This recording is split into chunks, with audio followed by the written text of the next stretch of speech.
C'est vraiment cette effet. Ah voilà, c'est bon. Ouais, Le micro fonctionne. Alors, on va dire le chat, c'est le chat du coup. là, sur la studio de Aude, ça s'est envoyé le truc plan B pour tous les livres, pour la caméra et tout. Moi, ça m'a pas dérangé particulièrement. Non, ça va juste pas.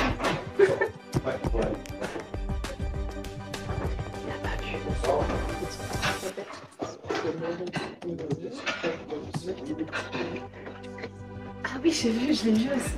Mais ouais, Qu'est-ce que j'aurais oublié de vous dire? C'est pas grave. Bonjour. Bonjour. Alors ça c'est pas l'original, c'est le commercial avec qui j'ai bossé. Comme ça? Elle s'appelle Jessica et en fait c'est moi qui l'ai filmée quand j'étais en alternance. C'est pour ça qu'elle pense que je suis l'original. Juste pour te dire, est-ce que tu peux te reculer un petit peu? Ouais, bien sûr. T'as vu le réflexe que j'ai eu? Ça c'est bon. Laureline. Laureline, excuse-moi, est-ce que tu peux te rapprocher de Savannah? Avec plaisir. Et encore Alors c'est l'inverse, excuse-moi. C'est te rapprocher de Savannah. Avec plaisir aussi. Et là tu peux regarder du dos. Tu regardes du dos. Donc pas comme ça, donc tu regardes. Ok, ça va faire bon.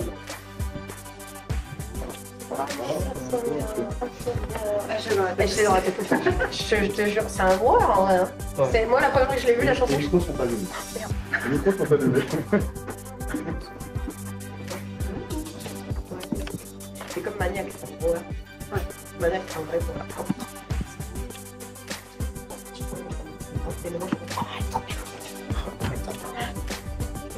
Non, je l'ai fait. Juste après, je pense dans 2 minutes. Tiens la porte de la cuisine. Ok. En vrai, tu peux te stopper là, je finirai. Ça commence dans 5 minutes. Dans 5 minutes, dans 10 minutes, on a dit. Ça commence dans 4 minutes. Ouais, Exactement. donc je trouve par contre que ça faire et ça. Bah, ça peut commencer dans 5 minutes aussi. Oui, mais non, mais comme ça, Malak, elle peut partir et elle est moins de moi, je suis moins. Pas créer du stress. Hein. Moi, ça me plaît.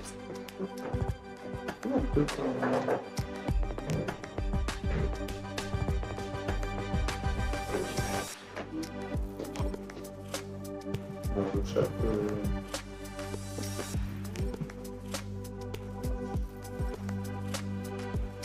Je pense que va récupérer tes affaires et ça, c'est bon. Je finirai à la machine à café. Ok. Ça fait exprès. Ça, je sais. Je pensais que t'allais me suivre. Ouais, Ok, d'accord. Qu'est-ce que tu vas faire?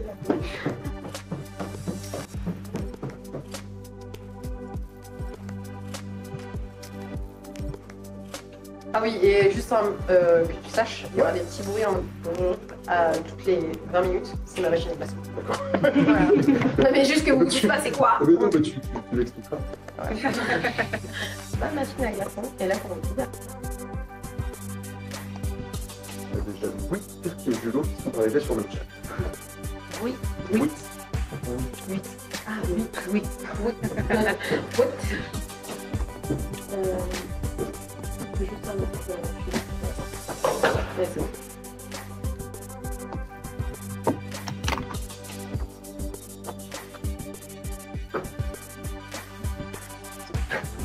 C'est sûr.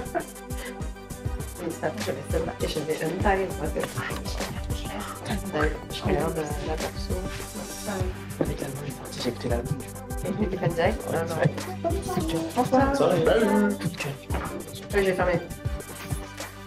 Est-ce que tu veux que j'aille refermer la fenêtre? Ouais.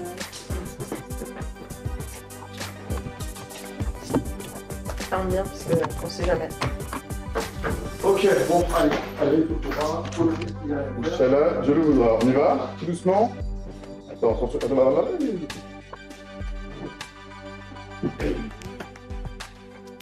Attends.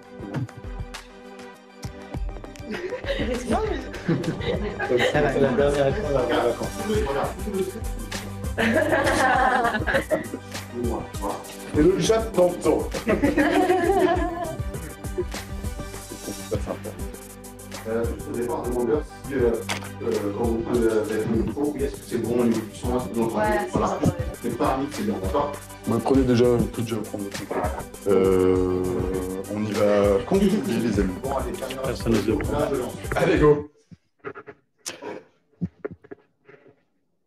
Salut, c'est bon, merci à Nadine qui est en face de moi, qui est à la régie, merci à Mathis qui a un regard pensif que vous ne voyez pas, qui vous attend. Bienvenue sur Twitch, dans le talk de France Info. On a quitté le studio 3F74 du 3e étage de la maison de la radio où vous avez l'habitude de nous subir pour retrouver les copines de Kik Radio en direct du Kik Café. On est dans le 2e arrondissement de Paris, la boutique elle vient de fermer. Vous voyez, je suis pas tout seul. On va parler aujourd'hui de K-culture, on va parler de Corée du Sud, on va parler du pays du matin calme, on va parler de K-pop, de BTS, de Blackpink, on va parler de groupes qui remplissent les plus grandes salles de concert du monde et les plus grandes salles de France aussi. On va en parler pourquoi? Parce que par exemple, Blackpink, c'est 76 millions d'abonnés, ce sont les artistes les plus suivis au monde sur YouTube. On va parler par exemple de BTS. BTS, c'est quoi? C'est 2 stades de France remplis en un claquement de doigts. BTS, c'est aussi une intervention par exemple à la tribune de l'Assemblée Générale des Nations Unies. Ça fait beaucoup de choses. On va parler de la déferlante K-pop, on va parler de la K-culture qui inonde le monde et dont vous n'avez probablement pas fini de parler. On va en parler avec moi, mais moi j'y connais rien. On va en parler surtout avec mes 4 invités. Alors invité, je suis aussi invité ici, donc je vais, alors à tout seigneur, tout honneur. Savannah Truand, bonsoir. C'est toi qui nous reçois aujourd'hui. Tu es la fondatrice du Kik Café et tu es par ailleurs d'autres choses, je pense. Oui, je suis aussi animatrice du podcast Kik Radio avec Laureline et je suis aussi professeure de management culturel, interculturel à l'Université Paris-Dauphine. Donc, je vais pas dire merci de nous recevoir peut-être. D'habitude, c'est l'inverse. Merci d'être venu. De recevoir aujourd'hui le talk à Kik Café, qui est le premier concept store dédié à la K-pop en France et en Europe, et de surtout faire ce talk autour d'un sujet qui me passionne, qui est la K-culture. On a 1 heure pour en parler. On va en parler notamment aussi avec toi, Laureline Nil. Toi, tu es productrice de... Nel, pardon. Ouais. Désolé. Mais c'est vachement plus facile à prononcer. Laureline Nel, j'avais un problème, je m'étais un peu préparé. Tu es productrice de podcast. Tu es aussi animatrice de Kik Radio. Tout à fait. Alors, de Paris-Séoul FM en règle générale, et Kik Radio, je l'ai lancé il y a presque 1 an maintenant avec Savannah. Et donc, c'est un des formats qui vont bientôt être nombreux sur Paris-Séoul FM. En face de moi, et donc à ta gauche, Simon Clair. Salut Simon. Salut. Simon, tu es l'ancien rédacteur en chef du regretté Trax Magazine, qui a sorti, je pense, son dernier numéro en juin. Exactement. Trax Magazine, c'est terminé, mais donc tu es, comme les ministres, tu es rédacteur en chef de Trax pour toute la vie. C'est ça. Et tu es auteur notamment de Corée, la K-culture, dont on va beaucoup parler, paru aux éditions PH et Hachette, qui est un excellent bouquin. C'est bientôt Noël, vous pouvez vous y précipiter. Je fais de la pub parce que je l'ai lu et que j'ai bien aimé. J'ai oublié quelque chose, Simon? Non. Donc, je suis très content d'être là. Tu seras un peu notre vulgarisateur sachant. Et à ma gauche, enfin, Yuli. Salut Yuli. Yuli qui tremblait d'arriver sur le plateau. Mais non, mais tout le monde est très sympa ici. Yuli, tu es influenceur, tu crées des contenus sur la K-pop et tu peux revendiquer, peut-être même un peu plus maintenant, 425 000 abonnés sur TikTok, c'est quand même pas rien. Et donc, je vais commencer avec toi. Allons-y sur le grill. La K-pop et toi, Yuli, ça date de quand 450 000 abonnés, ça fait maintenant longtemps, je crois. Pour construire une communauté comme ça prend un peu de temps. Qu'est-ce qui t'a plu au début? Pourquoi tu t'es lancé là-dedans? Ça a commencé en 2016. En 2016, je regardais une vidéo de Squeezie, qui est d'ailleurs mon youtubeur préféré, vraiment, j'aime trop Squeezie. On fait plus d'audience que lui. Et du coup, je regardais une vidéo de lui où il réagissait à des chaînes coréennes, genre, les plus connues et tout. Et puis, il clique sur JYP, qui est du coup une grande agence de Corée, et il écoute Twice. Je me dis, mais c'est qui ces go qui dansent en fait? Elles sont ensemble comme ça, elles dansent et tout, j'aime trop. Et j'aime trop. Vraiment, c'était vraiment un extrait de 5 secondes, vraiment 5 secondes. Mais j'aime trop. Et du coup, j'ai tapé sur mon ordinateur, Twice, Titi. Et c'est là que j'ai commencé. Puis après, j'ai découvert Blackpink, BTS, Big Bang et tout, etc. Les grands groupes. Et puis voilà, depuis 2016, du coup. Ouais. Bon, ça commence à dater. Et alors, je passe à Simon, parce que toi, tu as commis donc un livre sur la K-pop, et c'est de manière un peu d'amorcer notre stream. Trax et la K-pop, c'était pas forcément... Je dis pas que c'était antagoniste, mais c'était peut-être pas évident. Un livre sur la K-pop, pourquoi? Alors en fait... Ce qui me permet de te refiler l'explication du pourquoi, on va en parler pendant 1 heure. Alors, il y a plein de choses, mais en fait, c'est vrai qu'il faut savoir qu'en Corée du Sud, il y a une manière de faire la fête qui est particulière, et on fait vraiment la fête en Corée du Sud. Et Trax, au-delà de la musique électronique, c'était aussi un magazine qui parlait beaucoup de la fête, de la nuit, etc. Et donc, on s'était dit à ce moment-là, donc vers 2019, si je ne dis pas de bêtises, allons en Corée du Sud pour raconter la nuit coréenne et la manière dont tout ça prend forme. Donc j'y suis allé à ce moment-là. Ça a été l'occasion de faire pas mal d'articles pour Trax. Et suite à ça, en discutant avec un ami éditeur, on s'est dit que ça serait super de pouvoir développer ça à l'échelle d'un livre. Notamment parce que ce travail qu'on avait fait avec Trax, il y avait parfois une dimension un peu de guide de la nuit. Voilà, il se passe ci, il se passe ça, mais en fait, il n'y a pas que la nuit non plus en Corée du Sud. Et donc, c'est comme ça qu'a pris forme ce livre qui, du coup, a un peu pour porte d'entrée la K-pop, puisque c'est souvent par la K-pop que les gens arrivent vers la culture pop coréenne, quoi, en gros. Savannah, Laureline, pourquoi la K-pop? Pardon. C'est pour délimiter un peu le champ de notre sujet. Alors, pourquoi la K-pop? En fait, Pourquoi on devrait s'y intéresser ce Pourquoi on soir? devrait s'y intéresser? Parce que ce sont, dis-moi si je me trompe, mais des sonorités qui mélangent un peu plusieurs styles. Et puis, même au niveau de la langue, c'était totalement différent. Enfin, Savannah et moi, on a découvert à peu près au même âge, en 2008-2009, on était au collège. Et juste, c'est un raz-de-marée qui arrive, c'est des sonorités qu'on ne connaissait pas. Ce sont des bandes, que ce soit des boys bands, des girls bands, même des artistes solos, c'est tout un esthétisme aussi. Des performances incroyables, un esthétique hyper léché. Enfin, c'est juste tout un monde qu'on découvre et on n'a pas l'habitude de ça, que ce soit en France ou même en Europe avec nos artistes occidentaux. Et je rajoutais en plus, c'est aussi une méthode de former les artistes qui est complètement différente. Tout à fait. La K-pop, qui s'appelle maintenant la méthodologie K-pop, qui va être vraiment dupliquée aux États-Unis et en France aujourd'hui, où en fait on va entraîner ces jeunes artistes à mieux danser, mieux chanter, à jouer la comédie, à pouvoir parler dans les talk shows, et après on va les débuter, donc ils vont pouvoir commencer leur carrière avec un premier album qui va être bien sûr produit par leur agence, ou le concept va être développé par leur agence, et en fait ça va être vraiment un produit qui va être développé et qui va être complètement différent de ce qu'on voit aujourd'hui en Europe et en Occident en général. C'est tout un univers en fait qui est propre à cette industrie-là et c'est tout un monde absolument incroyable.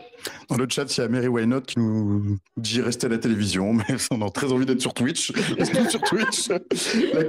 La K-pop, la K-culture, c'est un truc qui commence un peu dans les années 90, dans un contexte économique particulier. Mes questions ne sont pas attribuées. Qui veut répondre, répond. Dans quel contexte ça commence? Vas-y. Je pense que ce qu'il faut bien comprendre, c'est que la Corée du Sud, c'est un pays qui a une histoire moderne, on va dire, très jeune.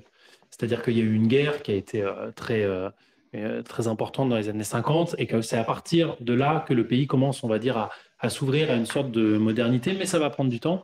Et au sortir de la guerre, la Corée du Sud, c'est un pays extrêmement pauvre. Aujourd'hui, on voit que c'est un pays qui, au contraire, est extrêmement développé. Donc, en fait, tout ça s'est fait en accéléré. Ça s'est passé à un moment par la culture. On parle à ce moment-là de Hallyu, c'est-à-dire une sorte de vague culturelle. Ça prend forme dans les années 90 avec une idée que la culture peut être une sorte de soft power et aider en gros la Corée du Sud à conquérir un peu le monde, en tout cas au moins à l'échelle culturelle. Et les premiers, on va dire, objets culturels qui vont vraiment s'exporter, ça va être les K-dramas et la K-pop. Et donc à ce moment-là, on commence à découvrir tout ça. Mais pour continuer un peu cette petite histoire, le moment un peu important, c'est les années 90 parce qu'il y a tout ça, mais aussi parce que prend forme en Corée du Sud à ce moment-là, parce que l'argent commence à arriver, des énormes conglomérats industriels qu'on appelle des chaebol et qui en fait du coup vont pouvoir injecter beaucoup d'argent dans le monde de la culture et aider en fait cette musique-là à se développer et à atteindre un peu toutes les sphères mondiales. Et en fait, le début du genre musical de la K-pop se retrace vraiment avec le boy group Sotaeji and the Boys. Donc dans Sotaeji and the Boys, c'est trois jeunes hommes. Tu peux raconter l'histoire un petit peu, peut-être? Sotaeji and the Boys, à la base, c'est un monsieur qui s'appelle Sotaeji. Donc c'était un chanteur qui était très beau, qui s'est mis avec deux autres personnes, dont Young Suk, qui est le créateur de YG, donc le producteur de Blackpink. Et donc c'est un groupe qui a débuté en 90.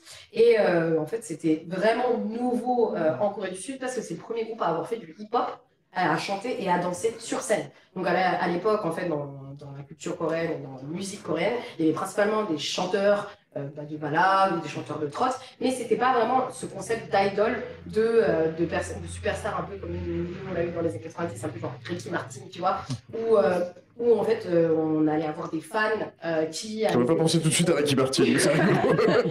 C'est une fille marine qui les années 2000, mais en fait on va avoir ce premier qu'on aime bien par ailleurs, d'idol, en fait, qui va être modélisé par ces personnes-là. Et en fait, en suivant ce modèle de CTG and The Boys, on a commencé à avoir donc, ce qu'on appelle la première génération de K-pop, avec des groupes comme H.O.T., Smash Kids, donc, qui sont les premiers groupes de grandes agences qu'on connaît aujourd'hui, comme SM, YG, DSP. La genèse de la K-pop, elle s'est formée grâce à ces premiers boy groups, finalement, dans les années 90. Qui ressemble un peu à ce qu'on voit maintenant, ou c'est vraiment différent? Yoli, je te vois acquiescer à ma gauche. En vrai, maintenant, du coup, on peut voir la BTS, etc. Moi, je pense que c'est surtout l'ère de BTS qui a fait que la K-pop est devenue ce qu'est la K-pop maintenant. Parce que certes, du coup, les anciens groupes des années 90, ça marchait, mais ils n'ont pas eu le même impact que BTS et Blackpink, je trouve. Et du coup, l'impact que BTS et Blackpink ont eu sur la troisième génération était incroyable. Enfin, BTS et Blackpink ont permis vraiment de mondialiser la K-pop, on va dire ça comme ça. Surtout Blackpink, vraiment Blackpink. Elles ont permis de mondialiser la K-pop parce que avant ça, on n'avait pas ce genre de style que Blackpink ont maintenant. Enfin, avant ça, c'était plus des styles un peu plus. Enfin, ça dépend dans quelle agence. Parce que si t'es dans YG, c'est sûr que voilà. Mais c'était pas les styles que Blackpink ont. Blackpink ont un style vraiment coréen, américain en même temps, etc. Du coup, ce qui a permis d'attirer beaucoup de personnes. Et après ça, du coup, il y a une grande vague du coup, de nouveaux groupes. Voilà, Stray Kids, la 4e gène, la 5e gène. Et puis voilà. Et là, on en est à combien donc? 5. La 7e, ouais. Mais pour revenir à ce que Yuli dit, c'est exactement ça. C'est qu'en gros, en fait, la première génération était destinée uniquement au marché coréen. La deuxième génération a commencé à aller en Asie du Sud-Est, donc aussi en Indonésie, en Malaisie, en Chine. Vraiment, ça, c'était la seconde génération. Et à partir de la troisième génération, Blackpink, BTS sont allés aux États-Unis, ont gagné Energy Music Awards pour BTS, pour le meilleur groupe. Ils sont allés aux Grammys, ils sont allés aux American Awards. Et ensuite, on a eu, bien sûr, là, la fourth gen qui est complètement des sons américains et la fifth gen qui est complètement mondialisée. Donc, il y a eu un vrai développement global, d'une démocratisation de la K-pop ces dernières années. J'ai l'impression qu'il y a quelque chose d'amusant aussi là-dedans, c'est que j'ai l'impression de sentir que les gens aussi avaient envie d'écouter autre chose que de la musique américaine à un moment. C'est-à-dire qu'il y avait une sorte d'hégémonie de la musique américaine pendant des années. Moi, déjà, mes parents, ils écoutaient du rock américain, ils regardaient des films de Hollywood, des choses comme ça. Il y avait vraiment, on s'est construit autour de l'Amérique. Et j'ai l'impression que ça faisait un peu plaisir à tout le monde à un moment de se dire, et si on allait voir ailleurs qu'aux États-Unis? D'autant plus que par rapport à ce que tu disais, on a parfois l'impression presque que certains groupes de K-pop font de la pop américaine mieux que les Américains. C'est-à-dire plus comme ci, plus comme ça, en tirant un peu toutes les caractéristiques au maximum, quoi. La K-pop, c'est la musique d'une génération qui est positive, j'ai l'impression. Alors, qui est pas, enfin, de mon point de vue, de ce que j'ai pu en voir, en tout cas, qui n'a pas l'air particulièrement contestataire, qui affiche en tout cas des valeurs progressistes, qui est complètement en rupture avec les générations précédentes. Il y a de ça dans la K-pop. Qu'est-ce qu'elle a de spécial cette génération? C'est quoi ses valeurs en fait? C'est quoi Parce que c'est un vecteur très très fort la K-pop. Enfin, oui, alors oui, on en en parle effet. pas beaucoup en France. On va y revenir d'ailleurs peut-être un petit peu après. Pourquoi les médias le boudent un peu? Parce que d'une certaine manière, il y a un peu ça. Mais bon, les valeurs d'une génération et quelle est cette génération Alors, les valeurs, c'est vrai qu'on est sur quelque chose. Faut savoir qu'en Corée, on est quand même assez conservateur encore. On peut pas se permettre beaucoup de choses à la télévision. C'est vite censuré. Mais on va pas parler. Oui, c'est bon. On va pas parler ouvertement de sexualité, de violence, d'alcool ou de drogue, de tatouage non plus. On ne peut pas en montrer à la télévision. Donc, c'est vrai que là-dessus, c'est déjà. Même si on comprend pas les paroles, on sait que c'est safe, entre guillemets, qu'on va pas écouter un peu n'importe quoi, si j'ose dire. On a eu, par contre, au début de BTS, ce n'est plus le cas aujourd'hui, mais à leur tout début, quand ils ont débuté avec No More Dream et N.O., c'était beaucoup plus contestataire à l'encontre de la culture sociétale coréenne. C'est-à-dire qu'on avait ces jeunes garçons qui sortent d'un bus scolaire dans leur premier clip et où est-ce qu'ils disent... on veut pas faire comme nos parents, on veut pas être des fonctionnaires comme eux, on veut vraiment vivre nos rêves, vivre notre vie et vous aussi, vous devez vous rebeller. Donc on avait eu ça au début et ça a été quand même assez un choc pour tout le monde parce qu'on n'était pas habitué à ça. Quand on a des artistes qui font des musiques avec en sous-entendu un petit peu de sexualité, un petit peu, voilà, on sort un peu des cases, c'est censuré, on ne passe pas à la télévision. Et là, il faut aller les chercher, il faut les trouver. Comment ? Il y a le cas de Cherry Bomb. Oui. Donc c'est pour ça. Et en fait, c'est vrai que les valeurs qui sont prônées, c'est la famille, ça va être l'amour aussi beaucoup, d'être tout mignon, tout gentil, tout sage. Voilà, c'est aussi des nouvelles valeurs qu'on n'avait pas avant et on peut le voir ça, on en avait parlé avec Savannah par exemple dans un épisode, dans le hip-hop. Nous, on est habitués en Europe, en France, à avoir vraiment des textes qui revendiquent des changements, des choses vraiment assez graves. On n'a pas ça dans la K-pop aujourd'hui. Donc, c'est vrai que c'est tout un changement, pareil, au niveau des valeurs, un peu plus good vibes. Julie, good vibes? Donc ça dépend de qui. En fait, il y a Parce que non. plusieurs- Bien entendu. Il y a plusieurs- oui. Là est la beauté de la K-pop C'est aussi, ça, il y en a pour c'est tout le monde. La diversité. Vraiment, les valeurs économiques, c'est vraiment la diversité. Tu peux te voir dans tout et n'importe quoi. Tu peux te reconnaître dans tout et n'importe quoi. C'est vraiment le fait d'être ensemble. Du coup, il y a des musiques qui parlent d'être ensemble, d'être en famille, de progresser ensemble. Par exemple, XJ qui est bon de la J-pop, mais genre qui sert à progresser ensemble, qui sert à monter ensemble. Enfin, c'est une sorte de famille, on va dire ça comme ça. Ça, c'est vraiment le thème principal de la K-pop pour c'est l'instant vrai. pour moi. C'est vraiment le fait d'être ensemble et puis de progresser. Après, il y a différentes. Je trouve qu'il y a une chose intéressante, moi je trouve, dans ce monde de la K-pop, et je rebondis sur ce que tu dis, c'est que je trouve qu'il y a un peu de cette notion de famille choisie. Ouais. C'est-à-dire qu'on choisit cette communauté, on l'adopte un peu comme une famille, et en soi, c'est vrai qu'on peut se dire que la K-pop est peut-être moins politisée que, par exemple, des groupes de rap dans les années 90 qui vraiment avaient un propos clairement politisé, mais le simple fait qu'il y ait cette bienveillance, qu'il y ait cette démarche de se choisir une communauté, etc., fait qu'en soi, c'est quand même politisé d'une certaine manière, je trouve. Le fait de justement refuser les espèces de trucs du star system dont on voit que ça débouche souvent vers des comportements toxiques, etc., ça fait quand même que je trouve qu'au moins au sein de la communauté des gens qui écoutent de la K-pop, il y a énormément de bienveillance, il y a énormément de diversité, il y a énormément de différences, et c'est toujours mis en avant comme des qualités. Donc en soi, je trouve quand même qu'il y a quelque chose d'assez politisé et d'assez engagé dans ce que c'est comme culturellement parlant, quoi.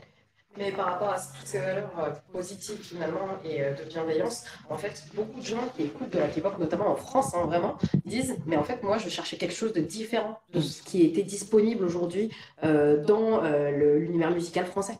En France, en fin de compte, bon, on a de la pop française, bien sûr, qui va raconter des histoires d'amour. On va voir le rap français qui va être quand même plus trash que la K-pop. Hein. Mais en fait, la K-pop a des valeurs qui sont tellement différentes de la musique qu'on a ici que je pense que c'est ce qui a plu. Enfin, en tout cas, moi, je me rappelle que quand je suis devenue fan de K-pop, c'est ce qui m'a plu, de me dire, ah bah en fait, j'ai quelque chose qui est complètement différent de ce que j'ai l'habitude d'écouter, en fait. Et c'est pas plus mal, hein, je pense. La K-pop, c'est aussi un lien très spécial, très fort entre les artistes et leurs fans, qui ont leur stratégie de promotion, qui les accompagnent, qui ont un poids de dingue. Tu en parles un peu dans ton livre, Simon, je crois. C'est quoi comment on peut caractériser ce lien? Pourquoi ce lien il est différent?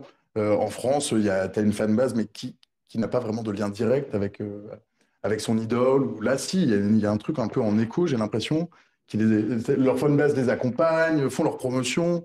En fait, je rigole Un parce peu que comme des clubs de sport, quasiment, quoi.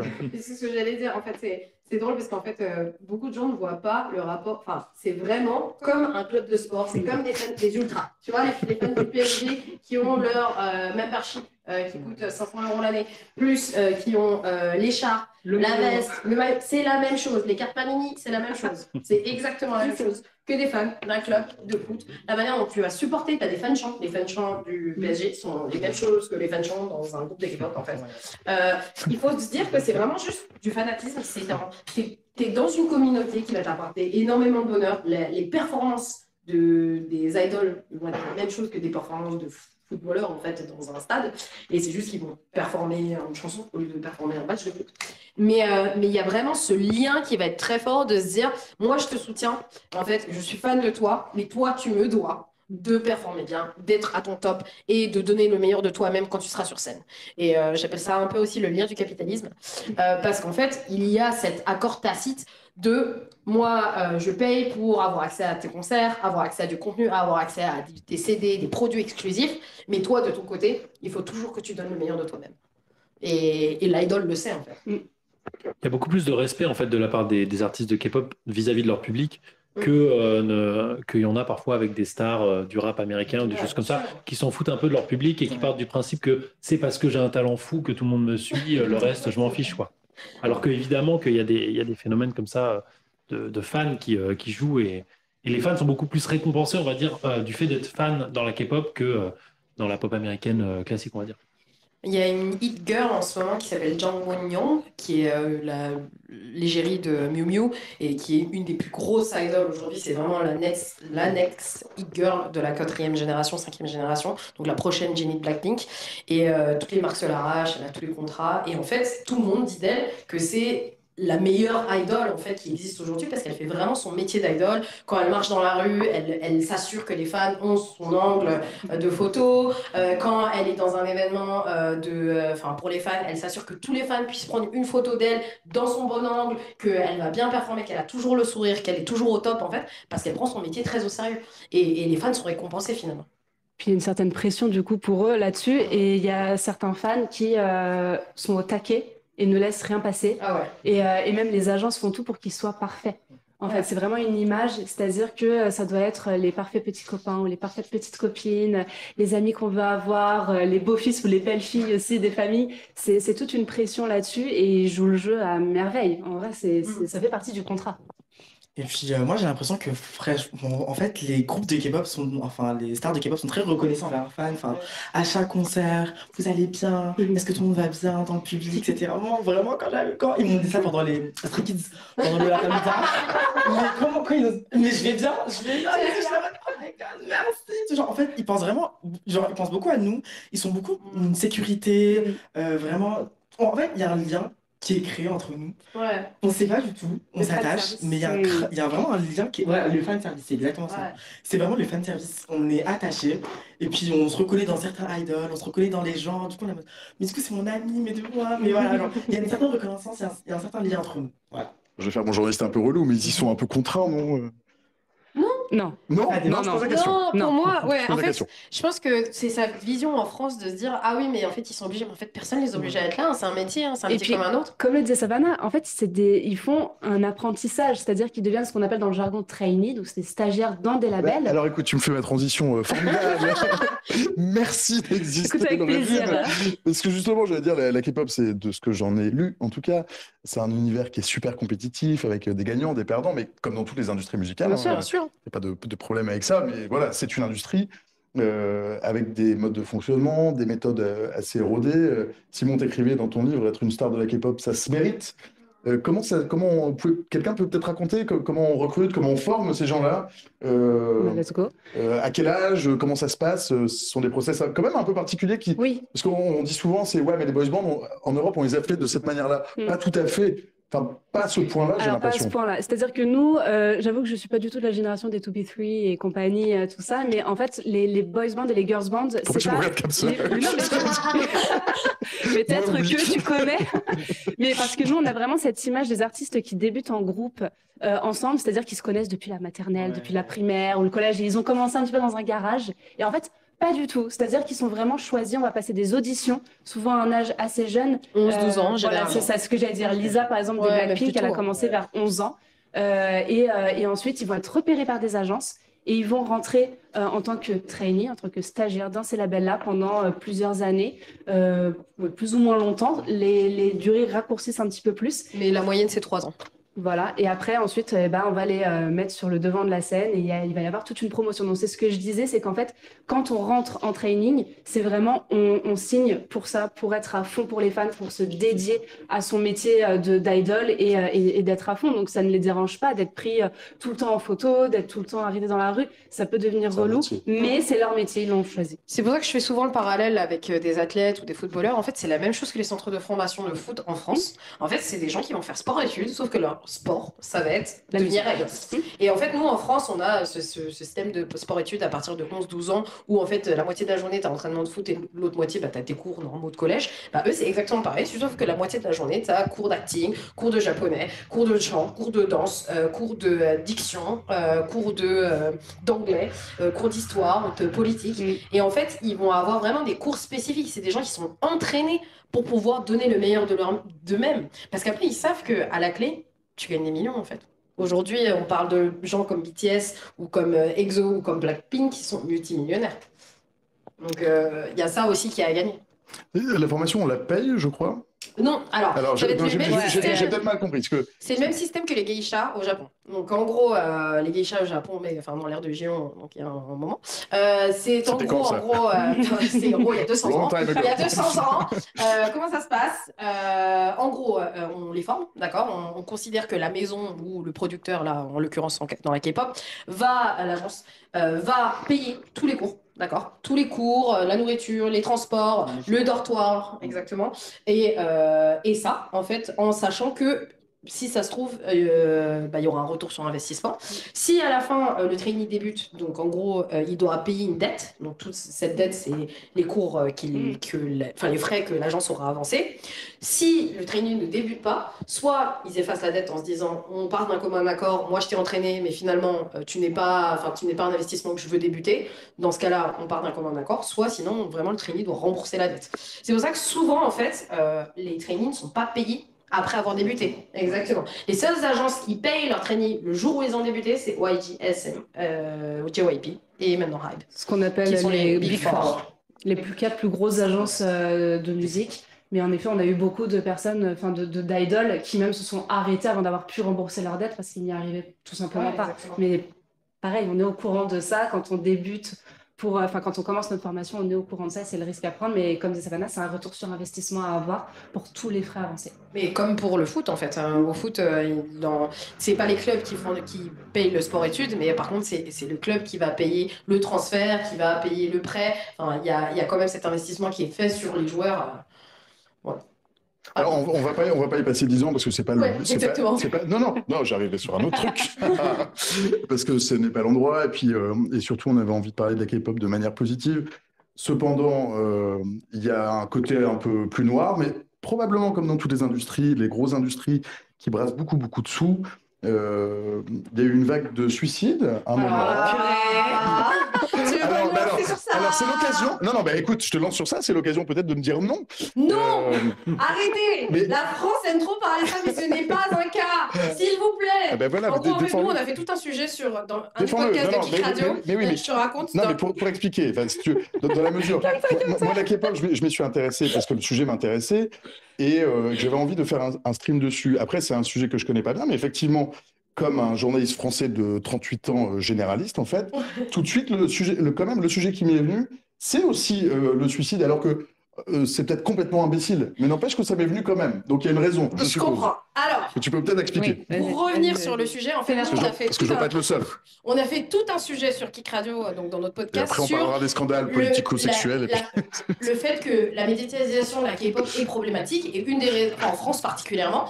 Pourquoi? Parce qu'en fait, les médias parlent uniquement du suicide dans la K-pop, comme si c'était en fait, ils font de la K-pop, donc ils se suicident. Mais non, il n'y a pas de cause à effet. Je sais pas si on l'a La Corée expliqué du comme Sud ça. est le 12e pays au monde avec le taux de suicide le plus élevé, d'accord? Donc déjà, c'est un problème sociétal. Ils ont 22 suicides pour 100 000 personnes, ce qui est énorme. C'est 2 fois plus qu'en France, d'accord? Nous, on est 9 suicides pour 100 000 personnes. C'est énorme, d'accord? Et il y a le taux de la cause de mortalité la plus haute chez les jeunes, de moins de 39 ans, et le suicide. C'est un problème sociétal. Ça n'a rien à voir avec la K-pop. C'est pas parce qu'ils font de la K-pop qu'ils se suicident. On arrête, s'il vous plaît, cet amalgame. Ça me rend dingue. À chaque fois que je passe dans des plateaux ou que je parle avec des gens, on me dit oui, mais bon, il y a des suicides dans la K-pop. T'as l'occasion de le dire sur une grande chaîne généraliste française. Donc non, les 3 cas de suicide, donc la vague de suicide dont tu parles, qui n'est pas du tout une vague parce que c'est 3 personnes, d'accord? Les 3 personnes s'appellent Lee Jong-un, Sully et Gohara. Les 3 personnes ont été diagnostiquées dépressives, d'accord? Les 3 personnes, dont 2 qui avaient arrêté. Souvent, c'est l'étape d'avant, effectivement. Oui, bien sûr, mais les 2 avaient arrêté leur carrière 2-3 ans avant. Gohara s'est suicidée parce qu'elle avait eu du chantage de la part de son ex-petit copain qui voulait divulguer des nudes de sa part, de son corps, quoi. Ouais. Et Sully, c'était pareil, elle subissait un cyberharcèlement tellement énorme que beaucoup de présentateurs à la télé ont dû s'excuser en disant elle s'est suicidée de nos parents. À cause de nous. Donc, c'est des cas, bien sûr, de suicides qui sont avérés dans la K-pop parce que c'était des superstars, mais il n'y a pas de cause à effet de c'est des chanteurs de K-pop, donc ils se sont suicidés. Ça n'a rien, mais vraiment rien à Et en voir. fait, c'est pour ça qu'avec Savannah, on est assez énervé là-dessus parce que les médias français qui ne connaissent pas, et je leur en veux pas de ne pas connaître On leur en l'univers veut, de ils devraient cette- faire en recherche, en fait. Justement, c'est pour Il ça. faut En fait, ils font pas de Faites votre recherche. travail de journaliste. Ils font pas leur recherche vraiment en profondeur et tout de suite, on va dire tous les mauvais côtés parce qu'on ne connaît pas, on ne comprend pas, donc on va critiquer. Et en fait, Alors, c'est pas les fans. dire que la première idée qui nous vient quand on parle de suite, ce n'est pas critiquer la K-pop. C'est de dire, J'entends, c'est là dans ma question. Non, vraiment, non, j'insiste. Parce que derrière ça, il y a aussi, c'est pourquoi, je peux parler de la France, pourquoi en France, on connaît mal le phénomène K-pop alors que ça ramène des centaines, des milliers de gens dans les salles de concert, que ça intéresse plein de gens, que ça brasse un fric pas possible, et qu'on arrive à le considérer qu'à travers ce prisme, effectivement, comme tu dis, qui est négatif. Ma question, c'est ça, en Mais fait. c'est le journalisme en France. Après, c'est Je comme sais tout. pas si c'est le journalisme en France. Si, enfin, bon, après, c'est. Pas tous les journalistes. Pas tous les journalistes, pas tous les T'as hommes. des Simon Clair, des Ludovic Pochon qui Non, bien sont sûr. Mais curieux. le sujet qu'il y a, c'est que je pense que c'est très sensationnel de dire oh, le chanteur machin s'est suicidé et donc voilà. Par exemple, on a le cas de Moonbin. Moonbin, il n'y a aucune connaissance de pourquoi. Donc c'est un chanteur de la 3e génération qui est mort il y a quelques mois.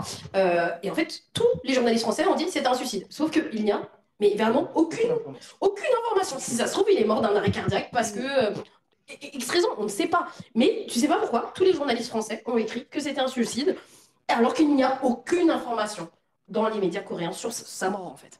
Après, il y a surtout aussi beaucoup l'image qu'a la K-pop en France, c'est-à-dire que, et on en a parlé aussi, c'est que c'est des adolescentes, des jeunes filles Hystériques. écervelées, hystériques.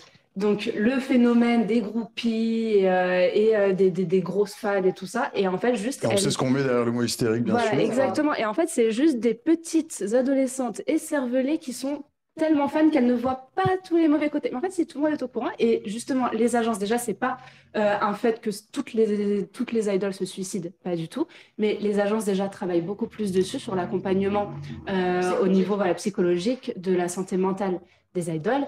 Et on a vu dernièrement avec le groupe 80s, on avait l'un des rappeurs Mingy qui est parti en pause pendant un bon bout de temps parce que justement il fallait qu'il se repose et donc pour qu'il prenne du temps avec sa famille. Et il revient et tout se passe bien.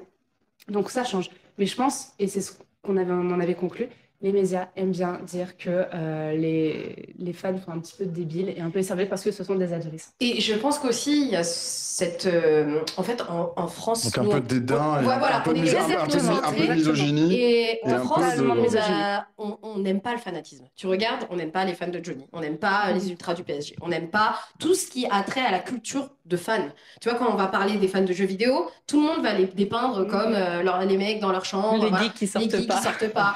Quand on va parler des fans de manga, c'est pareil. Enfin, et c'est la culture de fans en France qui est toujours décriée. Et je pense que c'est pour ça que quand on parle de la K-pop, quand on parle que des suicides, alors qu'à côté, on a des groupes comme Seventeen qui sont venus en octobre faire une scène, parler à l'UNESCO et promouvoir la jeunesse à l'UNESCO. Et c'était un énorme événement international avec un retentissement international et politique important.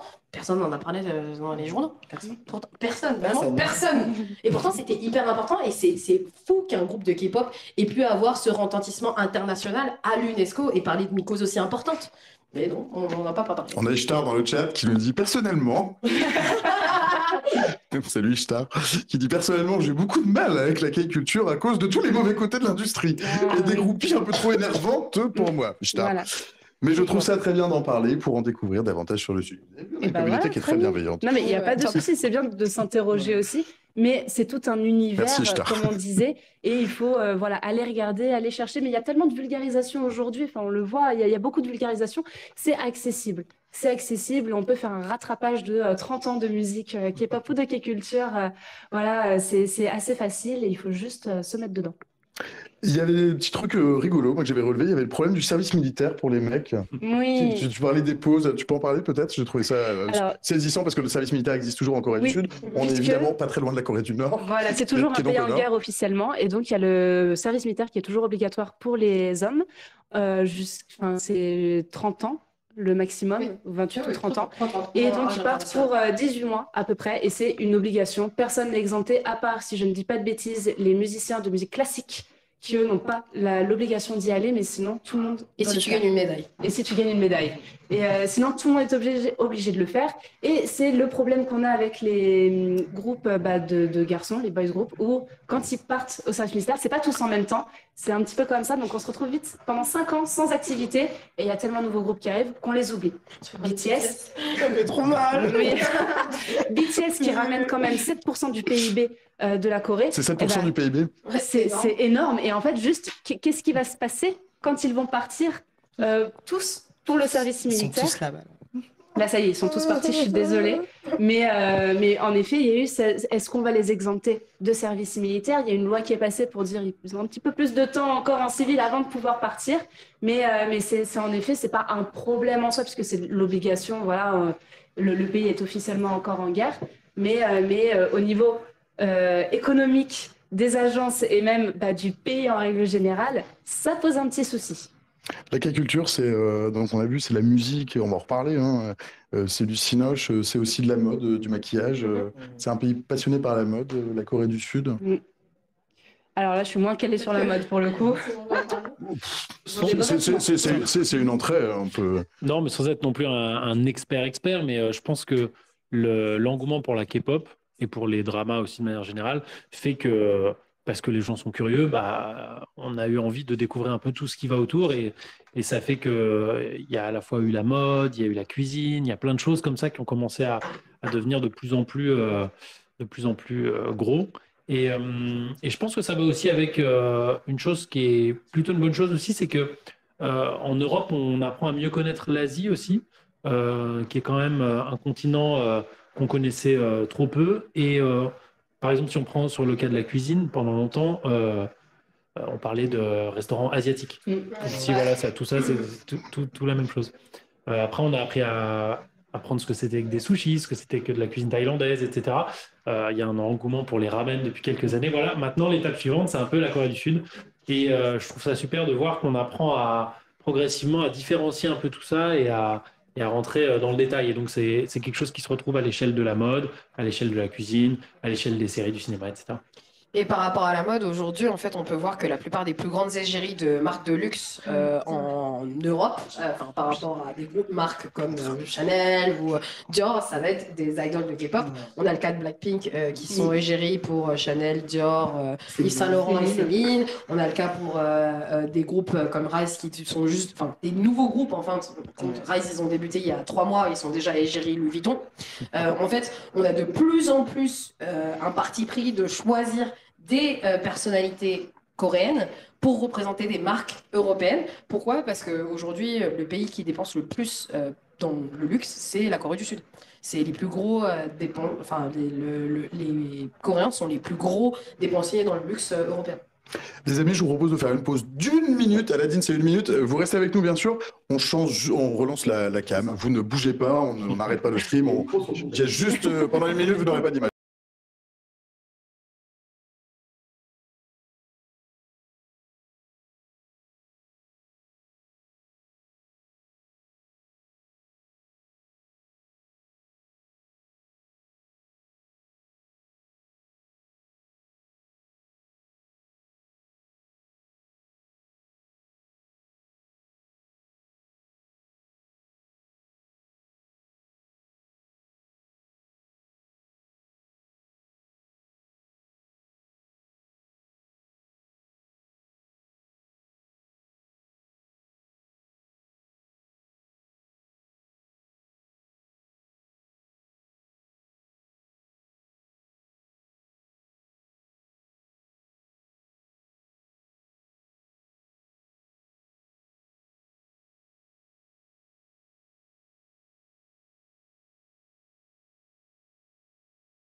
Vous êtes toujours sur France Info.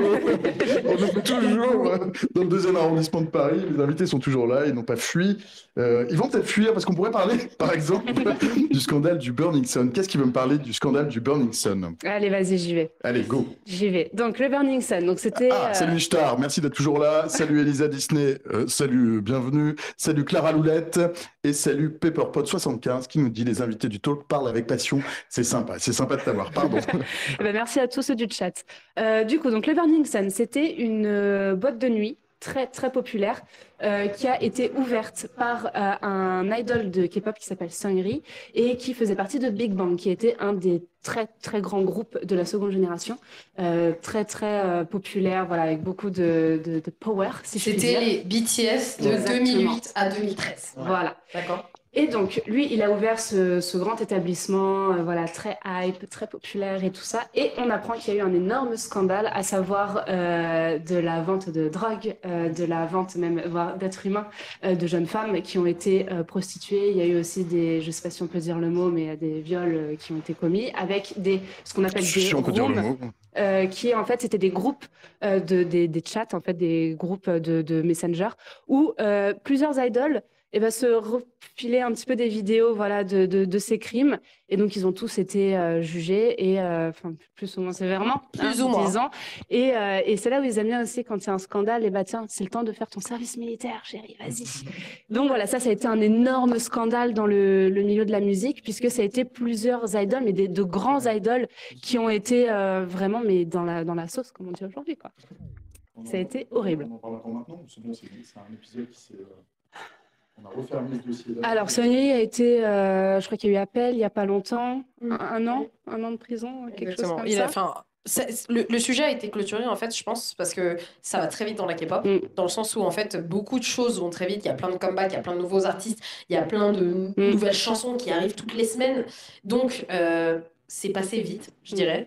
Mais ça reste dans la mémoire des fans, en fait. Les gens savent que ça peut encore arriver. Mais quelque chose qui est bien aussi, c'est que les fans, justement, d'où le pouvoir des fans, c'est qu'aujourd'hui, quand on a ils aiment bien faire ça, des petites compilations, un petit peu, voilà, des groupes, des bons moments entre les groupes, ces idoles-là qui ont été pointés du doigt et qui ont commis ces crimes-là, on les floute, on les cut du plan, en fait, tout simplement, pour bien montrer on ne veut plus de toi, tu es oublié à partir de maintenant. Mais ça peut être ceux du Burning Sun comme pour d'autres scandales aussi graves. Je parle pas de ceux qui ont fumé 2-3 joints où ça c'est complètement ridicule. Mais voilà, il y a eu beaucoup d'histoires d'agression sexuelle, aussi de harcèlement, et eux vraiment les fans vont totalement les oublier, les laisser de côté. Et les médias aussi, hein. Les médias apparaissent plus dans les médias, ils sont complètement bannis. Enfin, il y a quand même une vraie censure de ces personnes-là après, comparé en France où je pense que même si on sait qu'il y a des faits qui sont avérés, ces personnes-là passent toujours à l'aide. Vas-y. J'ai l'impression que l'affaire du Burning Sun, elle a aussi beaucoup souligné pas tant un problème vis-à-vis des fans ou vis-à-vis du... Enfin, c'est un problème lié à l'industrie de l'entertainment de manière générale. Ça aurait pu être dans la K-pop, mais ça aurait pu être aussi aux États-Unis. C'est toutes ces industries où il y a beaucoup de pouvoir et donc du coup des déséquilibres. Par contre, ce que ça a souligné, qui est peut-être un peu plus coréen, même si malheureusement c'est partout dans le monde, c'est la question du droit des femmes en Corée du Sud, où là, pour le coup, on est quand même sur un pays qui a pas mal de retard, qui essaye de le rattraper. On voit que toutes les questions liées au féminisme en Corée du Sud, on avance assez vite là-dessus, mais c'est quand même un pays qui a beaucoup de retard, j'ai l'impression, là-dessus. Ouais. Après, je pense que c'est dur. C'est compliqué d'être une femme en Corée du Sud. Franchement, moi, quand je parle avec des amis pourquoi coréens... c'est compliqué? Comment son quotidien, une femme ressent le fait que c'est compliqué d'être une femme en Corée du Sud? Tu ne peux pas te marier avec un homme qui a un diplôme plus bas que le tien. Si tu te maries et que tu fais des enfants, il est attendu de toi que tu restes à la maison, que tu deviennes femme au foyer. Les femmes, on attend d'elles, une fois qu'elles ont des enfants, qu'elles s'occupent du mari, des grands-parents, de l'enfant, et en fait que tu mettes complètement ta vie en pause et ta carrière en pause pour pouvoir en fait subvenir aux besoins de ta famille. T'as aussi le pay gap qui est plus grand que celui qu'en France. T'as aussi des aides sociales qui sont très très basses, à savoir que mon amie enceinte m'a raconté qu'elle a eu 100 € comme prime pour être enceinte, et puis elle va avoir 200 € en prime de naissance. En France, il faut savoir que c'est 950 € quand on donne naissance à un enfant. Donc c'est complètement différent des acquis sociaux qu'on a ici en France.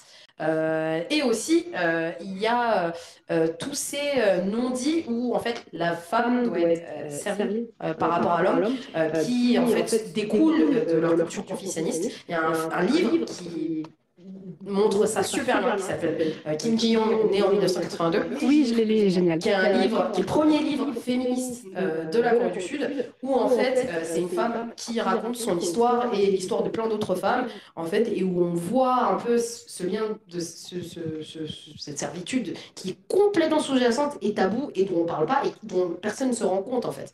Où on dit aux femmes, bah oui, tu vas faire des études, mais bon, il a attendu de toi qu'après tu te maries, tu vas chez toi, quoi. Et c'est très dur d'être une femme à cause de ça.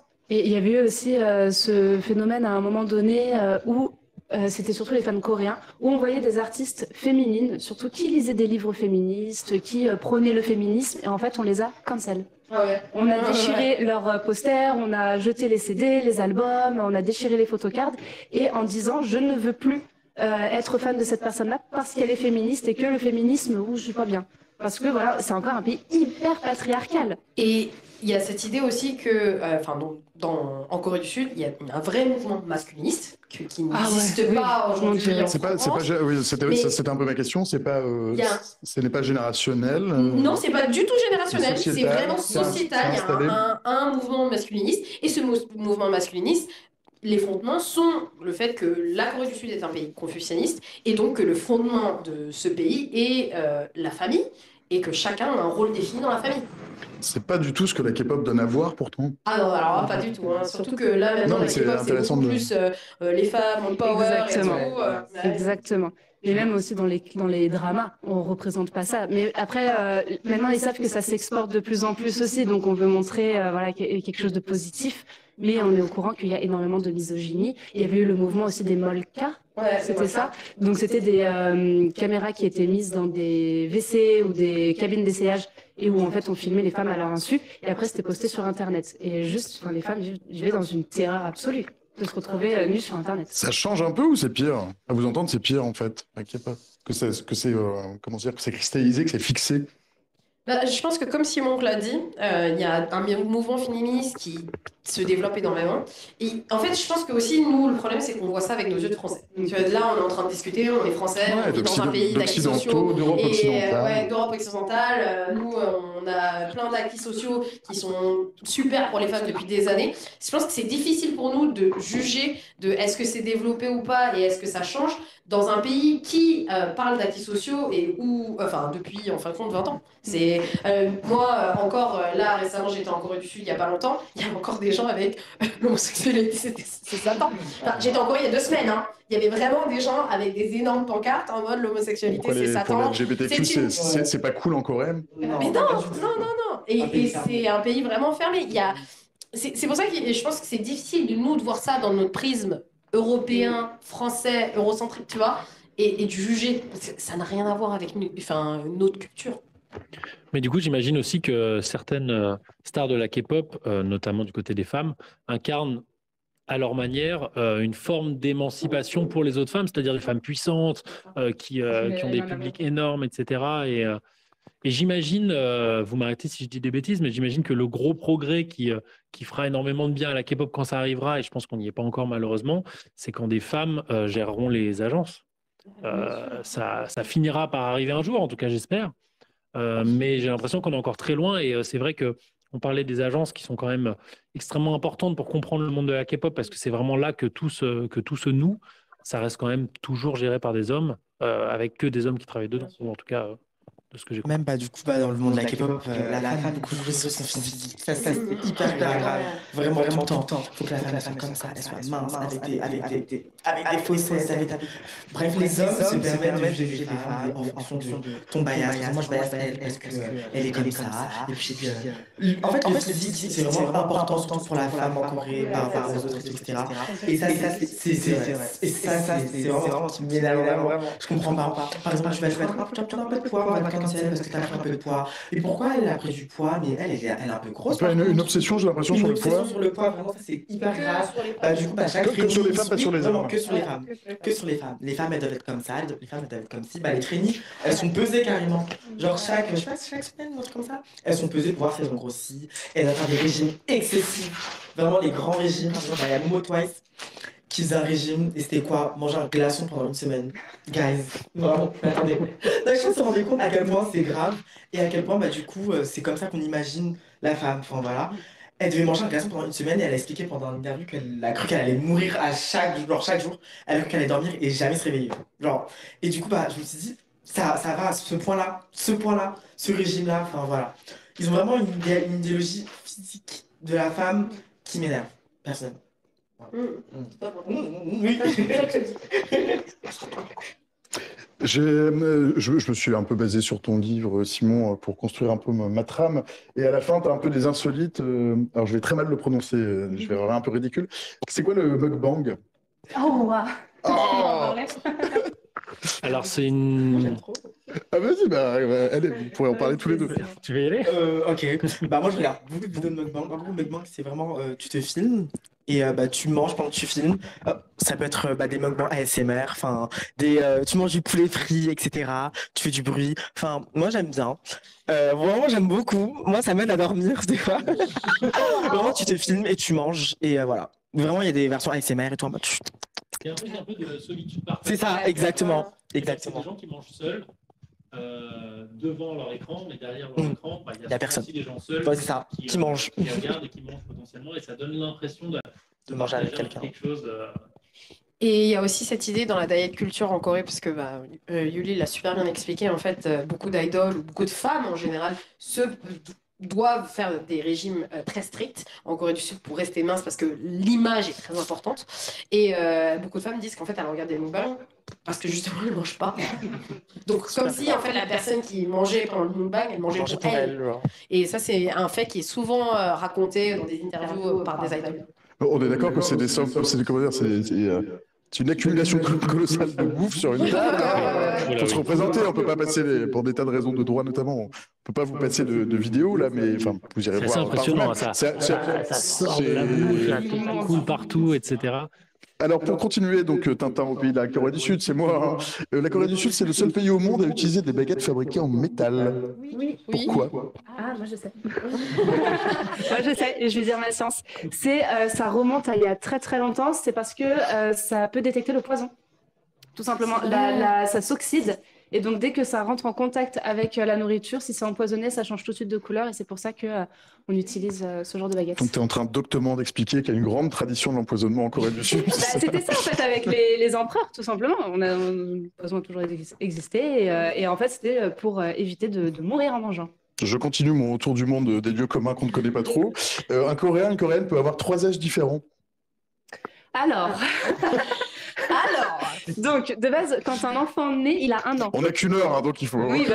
Quand un enfant naît, il a 1 an parce qu'on compte dès la conception dans le grossesse, la ventre. conception.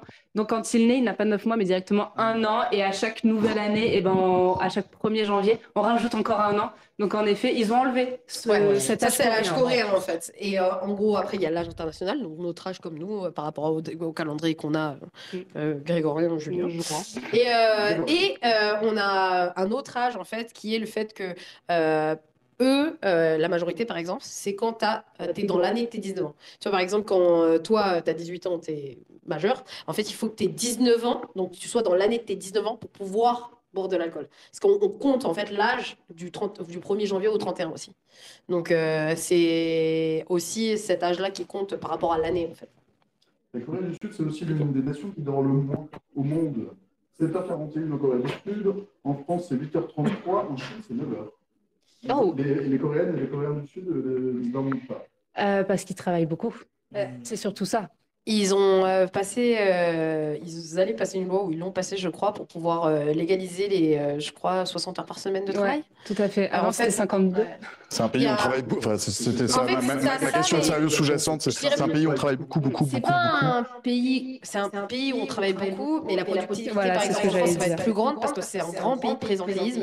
À cause de cette culture confucianiste qu'il va y avoir et du respect de l'aîné, par exemple, tu pars pas du boulot tant que ton boss n'est pas parti du boulot. Donc, ce qui fait que même si t'as fini ton taf, bah, t'es obligé de rester. Et ça, c'est ce qui crée que tu vas rester au travail juste pour rester au travail, finalement. Donc, ça ne va pas être de la productivité, mais plus du présentéisme. Alors là, j'ai un truc pas drôle, mais bon, Ouais, allez, au on en point où parlera on en vite est. fait. Pourquoi on en est Moi, j'ai découvert l'existence, mais c'est triste, l'existence des dames Bacchus, qui vendaient autrefois des boissons de la marque Bacchus et qui se prostituent à 50 ans, 80 Ah ans, oui, oui, oui. parce que la Corée, ai-je lu, c'est aussi là où il y a le taux de pauvreté des seniors qui est le plus élevé de l'OCDE. Oui. Parce Il n'y a qu'il pas n'y de a pas de retraite. retraite. En fait, tu as deux choses qui font qu'il y a ces fameuses dames Bacchus, comme tu racontes. La première, c'est donc il n'y a pas de système de retraite. Nous, en France, encore, comme je le dis, on est pays des Faut acquis expliquer que sociaux. c'est aussi un pays qui a connu un boom, mais hyper Exactement. rapide en 60 ans. Enfin, Je pense que c'est très l'échelle n'est difficile pas pour la nous même. de comprendre. C'est que eux sont arrivés à une économie aujourd'hui qui est complètement développée et qui fait partie des pays les plus développés du monde aujourd'hui, mais les 20 dernières années en fait. Nous en France, on a un pays qui a ce développement et qui a ce rayonnement social mondial et politique depuis 200 ans, 300 ans, 500 ans. Donc c'est très difficile pour nous de juger. Et après, pas de retraite. Donc tu peux voir dans la rue, tu marches dans la rue, vraiment, t'as des vieux qui vont récupérer les poubelles, qui vont nettoyer les rues, qui vont nettoyer les toilettes dans des restaurants, qui vont travailler dans des restaurants. Et c'est très choquant à voir, surtout quand on vit en France, où en fait, nous, les retraités, ils travaillent pas forcément, quoi, ils travaillent même pas.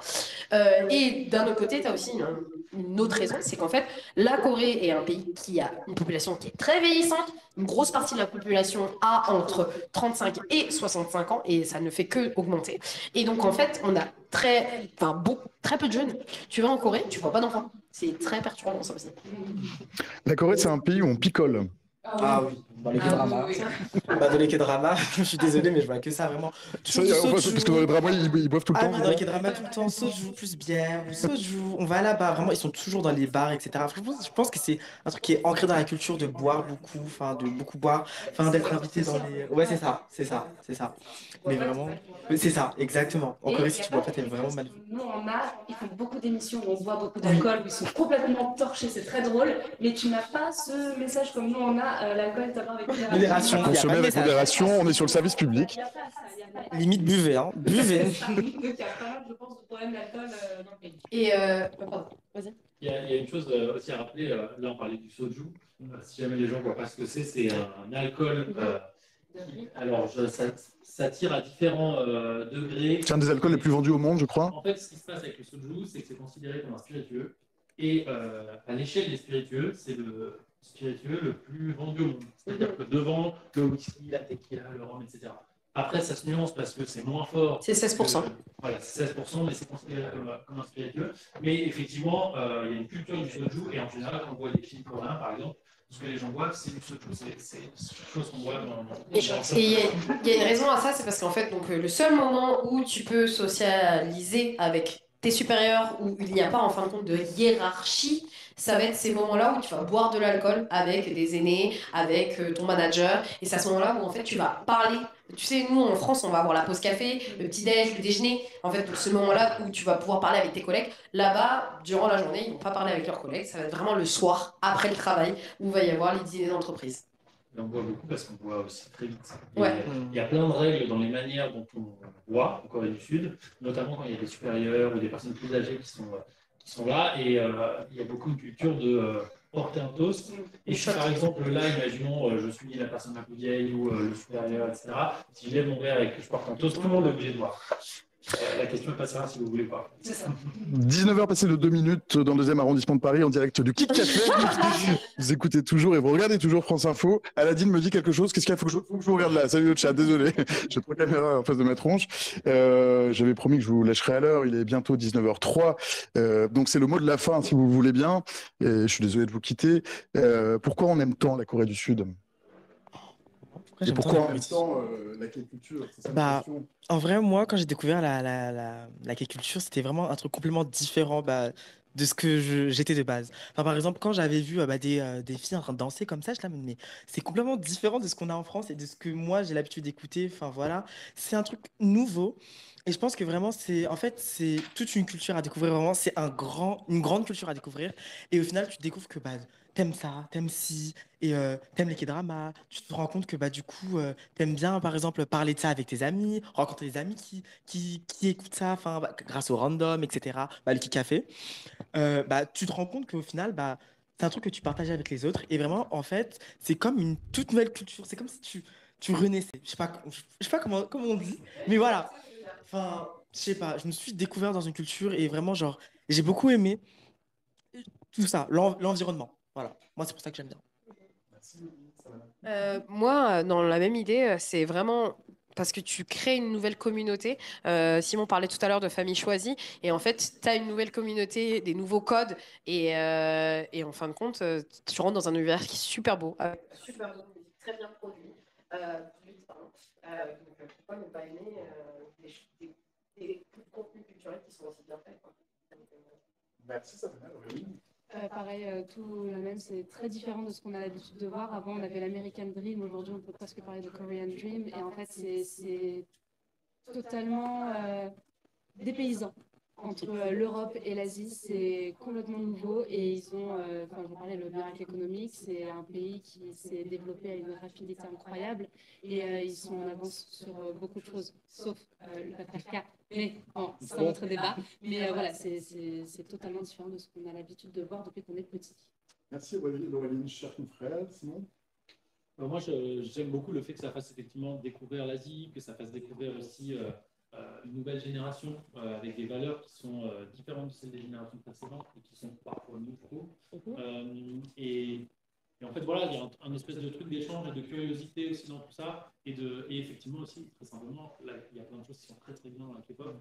Et je pense que parfois, les générations plus âgées qui ont grandi avec d'autres canons musicaux ont du mal à voir l'importance culturelle qu'a la K-pop et se disent que c'est un épiphénomène qui sera bientôt passé. Alors qu'en fait, non seulement il n'est pas passé, mais il est là et vraiment là. Et c'est que le début voilà, aussi. c'est ça. En fait, les gens qui travaillent dans les médias, les gens qui font des vidéos, etc., sont en général plus âgés et s'intéressent pas encore à la K-pop. Mais je pense que d'ici quelques années, la K-pop sera absolument partout parce que ces gens-là auront des postes ou des rôles dans la société qui leur permettra d'être visibles. Moi, j'aimerais aussi parler du fait que, bah, du coup, quand j'ai découvert la K-pop, ce qui m'a beaucoup touché, c'était les paroles de certaines musiques. Enfin, je me suis vue dans certaines paroles, bah, BTS, etc. Et en fait, bah, on n'avait pas cette habitude, genre, cette habitude d'écrire, genre, ces paroles-là, enfin, une parole, par exemple, je vais te voir grandir, je veux te voir. Bref, des paroles qui sont hyper touchantes, enfin, ça parle pas que d'amour, bienveillante, exactement. Ça parle pas que d'amour, ça parle pas que des trucs un peu, voilà. Ça parle vraiment du fait d'être soi-même, d'être bien dans sa vie, d'être heureux, etc. Des valeurs hyper positives, et vraiment, ça m'a vraiment touché au début, vraiment. Ça nous fait un excellent modulateur, merci. 19h05, 5 minutes. On a dépassé l'horaire de 5 minutes, on avait commencé 5 minutes en retard. Oui. Qu'est-ce qu'il y a? Il faut que je parle dedans? Ah, oui. Bon, je recommence. Celui-là, Nadine, tu devrais te montrer de temps en temps parce que les gens pensent que je parle à un mur. 19h passé on va dire, de 6 minutes. Merci à toutes et tous de nous avoir suivis. Merci à, je vais pas dire mes 4 invités parce que je suis moi-même invité dans un lieu. Merci au Kik Café de nous avoir reçus. Merci à tous les 4 en tout cas de vous être transportés pour causer avec nous, répondre aux questions du chat. Merci au chat d'être là. Mathis, qui est pourtant en face de moi, ne va pas venir vous dire ce qu'il y aura pour le prochain stream, parce qu'en fait, on n'en a aucune idée, puisque le prochain stream, c'est le 10 janvier. On se retrouve le 10 janvier avec une nouvelle formule. Ce sera le mercredi et le jeudi, mais on vous en reparlera pour des streams plus longs. On ne fera plus que de streams, mais des streams plus longs. Le sujet s'imposera à ce moment-là, parce que sur France Info, on parle quand même souvent d'actualité. Parfois, on parle de K-pop. Et là, peut-être que l'actualité s'imposera. Je vous souhaite d'excellentes fêtes de fin d'année, bonne fête de Noël, la Saint-Sylvestre, quoi que vous fêtiez. Et je vous donne rendez-vous donc en 2024. Et je vous souhaite le meilleur donc pour la fin d'année. Merci à Aladine à la régie, merci à Mathis à la programmation, merci à Stéphanie Berlu au 4e étage de la Maison de la Radio pour les visuels, merci à Pierre Quintard pour le support technique. Et merci au Kik Café, merci aux éditions EPA. Et puis à très bientôt. Belle et douce soirée. Ciao.